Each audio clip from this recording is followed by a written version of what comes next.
Hello, welcome to Recoils Game Exploits, and today we are doing the Advanced Features Guide of Defiance. I've had a few friends ask for this video as I've gone and looked around the internet and found out some brilliant things about this game and how to make your weapons better. And yes, so we have the Defiance. Before we start though, really cool shotgun that I've found. Where is it? Where are you, shotgun? Cluster shot. There we go. Right, this shotgun is apparently a shotgun, but look, it fires a fuck ton of grenades. Really useful, but I'm maxed out now, and I'll explain why I'm not using it right now. In fact, you have, now this first little thing that I need to tell you, you have an experience bar on your weapons. Each weapon has an experience bar, therefore there is experience bar on weapons. Now, when you max this bar out, that weapon is bloody useless to you. I mean, it may still do a load of damage and stuff, but if you go to your stats section here, which I have a ridiculous amount of arc salvage, that green number at the top right, 61,000, it's crazy. Yeah, if you go here, you go down to your skills, you have weapons with numbers next to them, and this is your level, your skill level with that weapon, and I'm pretty damn low on quite a few of them. I don't really use infectors, for instance. I don't really use rocket launchers. But yeah, I'm only level 6, and I only found out about this recently. So, you know, because I only found out about it recently, I probably should have had a much higher level, but it's not really explained in the tutorial, hence why I'm making this video.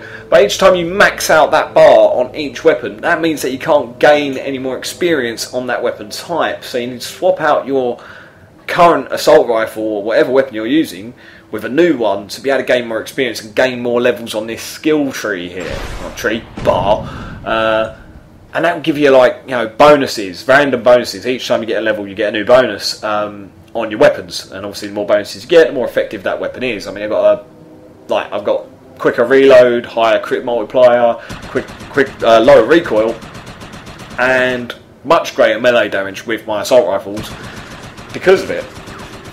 And my next level brings my recoil down even lower, so I'll be pinpoint aiming because of it. So it's well worth doing. I mean, you don't get so much of a vertical climb like wah with your level progression. It's more of a horizontal dealio where you're more tweaking your player to your preferred skills and stuff.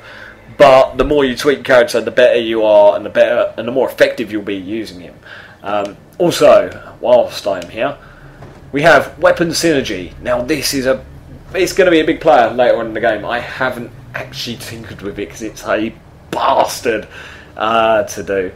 But essentially, what you get is you get a synergy. I've got veteran synergy on this orange pistol, which is the highest rarity. It's a legendary weapon or whatever they want to call it, and you're going to get your best weapons out of orange weapons because they're not common at all.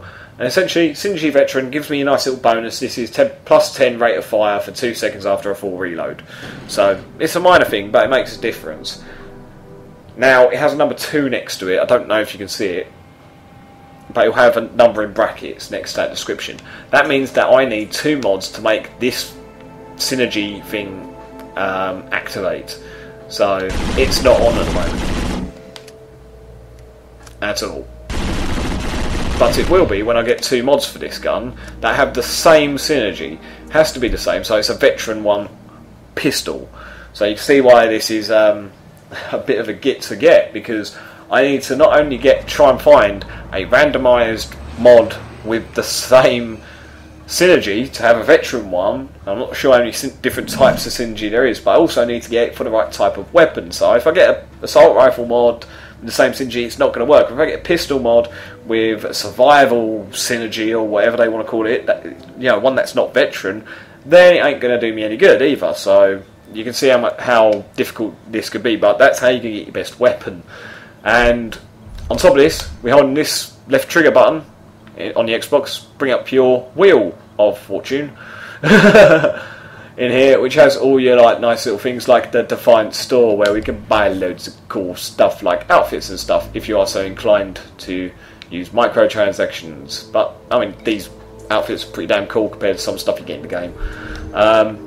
If we go to goals, now goals, you got two different types of goals. You got pursuits and you got contracts. We'll do pursuits first. They're quick and easy.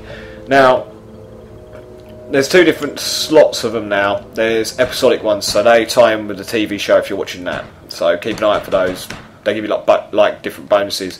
They're the same sort of thing as with this. I'm going to use Mount Tam pursuits as an explanation because I've actually done all of them. You see, I've done all those. I got the reward of more ego. I've done all those. More ego, more ego, more ego, more ego.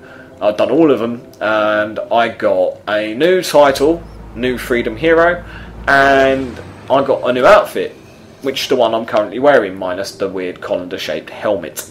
But yeah, each of them get you like loads of bonus experience, and they're just worth doing. Each one, by the time you fill the list, so I mean this is separated out into areas in the game.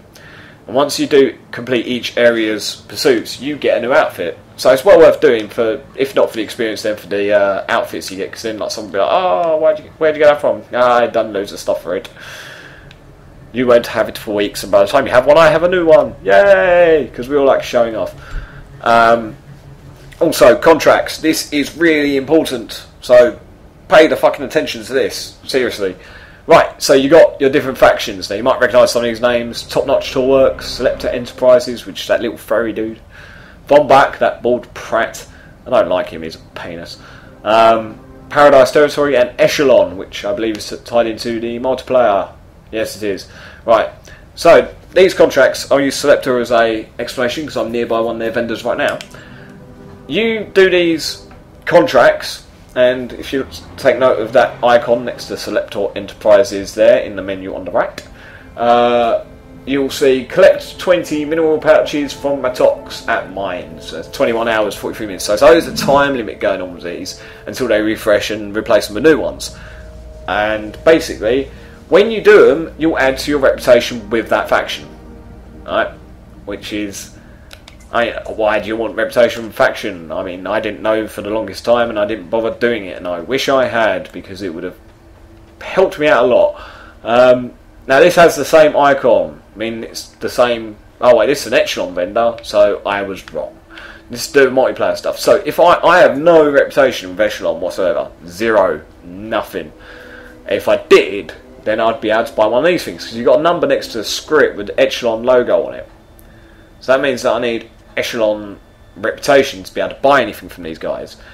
So it cost me, for this Frontier Battle Rifle, I need 4,250 script and 200 reputation points. So it's like a currency where you earn them through these challenges, and they're not easy in some cases.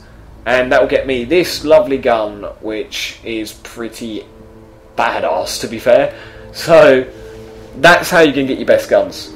Through these reputation points. I mean, they're all purple at the moment, but every now and again you get an orange one in there. Rarely, because they're really rare. But yeah, so get those contracts done, get your rep points up as much as possible. When you have tons of rep and enough script, you'll be able to buy an exceptionally good gun from one of those shops that are scattered around the map, normally next to a fast travel. Lovely little blue thing. So there's like one there, there's one probably there, there's one definitely at the crater. That's where the Selector one is. So yeah, you see how this is going. There's lots of arc forms going on. Probably should be in those.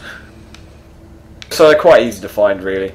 Mostly nearby fast travels, like main hub shops, and then you can get those, get the best guns once you've built your experience up with each gun type, and get the highest rarity you can, get the synergy working, and you'll have the best guns in the game, essentially. But this concludes this part, or this particular episode of Defiance, or Defiance Feature Guide. If you have any questions or need help with anything else, give me a message or a comment, or something on Twitter or Facebook, YouTube, whatever. There's links everywhere. And check out the description, actually, in little description-y bit. There's my featured channels, which I talk about every single time if you watch the end of the episodes. Callum and Begsy still on there. And also like, comment and subscribe, because I like that kind of stuff. It makes me feel good. and makes me want to make more videos for you guys, because I like entertaining you and helping you guys out. Yeah, thanks for watching, have a good evening, and I hope that the 1.1 patch was not too much of a pain in the ass for you guys, because it was for me. But I'm on now, so I'm going to go play Defiance. I've been waiting to get on it all day, and I hope you've enjoyed this video. Goodbye.